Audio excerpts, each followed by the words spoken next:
culture serait-elle la plus belle de vitrines? Sans doute l'une des plus belles aventures. Par cette lecture, on donne une âme à une ville, et à travers ses lumières, de par ses projecteurs, qui en font une actualité. Oui, les villes ont souvent l'actualité qu'on leur impose, pas forcément celle qu'elles souhaitent, encore moins celle qu'elles inspirent. La culture qui s'installe relève toujours de l'art qui s'étale le long et tout au long d'une période afin de réhabiliter la ville dans son histoire, ses traditions et coutumes, tout en s'appuyant sur cette diversité tant culturelle qu'ethnique que les citoyens gèrent beaucoup mieux que ceux qui en parlent à tout va, ces politiciens qui par leur discours alambiqués, faits d'amalgame et de suspicion, les divisent tout au long du temps, rien que pour prendre ancrage au large des côtes et s'assurer un avenir meilleur dans ce fief, mais pas pour ce fief.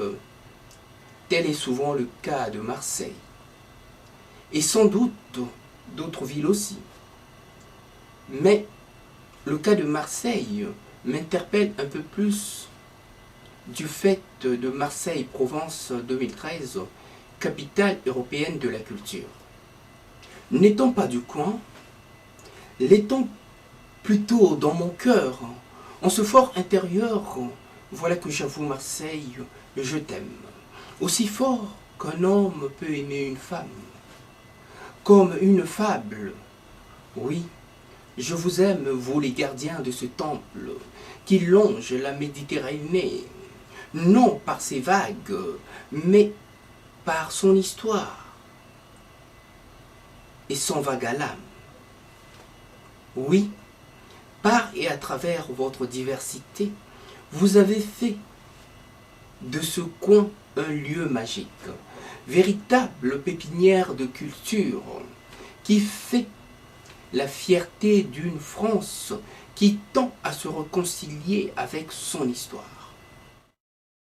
Au-delà de tout calcul et de toute supputation qui pourrait faire mouche au grand bonheur des oiseaux de mauvais augure, Marseille, je sais simplement de te dire à quel point tu nous es cher et que tu comptes pour la France cette mosaïque de culture de ce qui est devenu la France tout au long de son histoire et de ses traditions qui sont enracinées dont seuls certains oiseaux de mauvais augure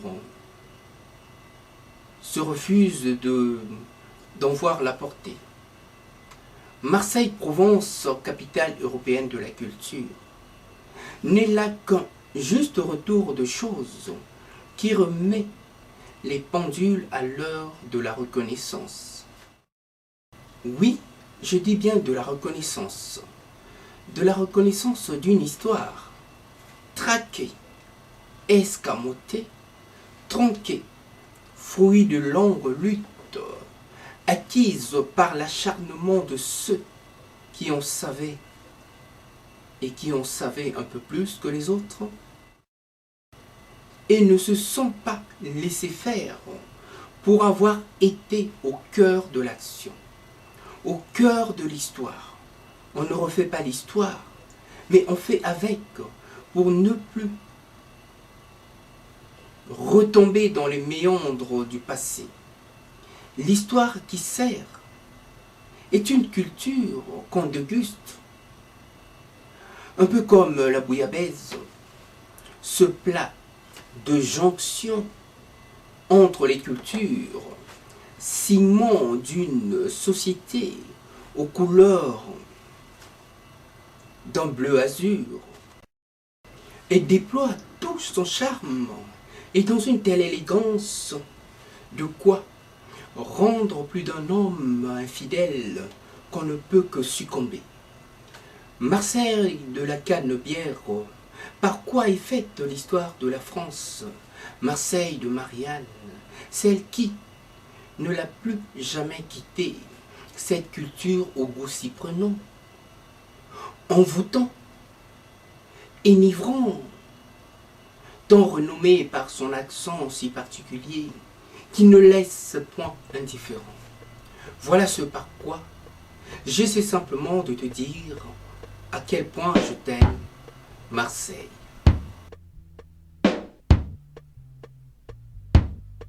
Rien que toi.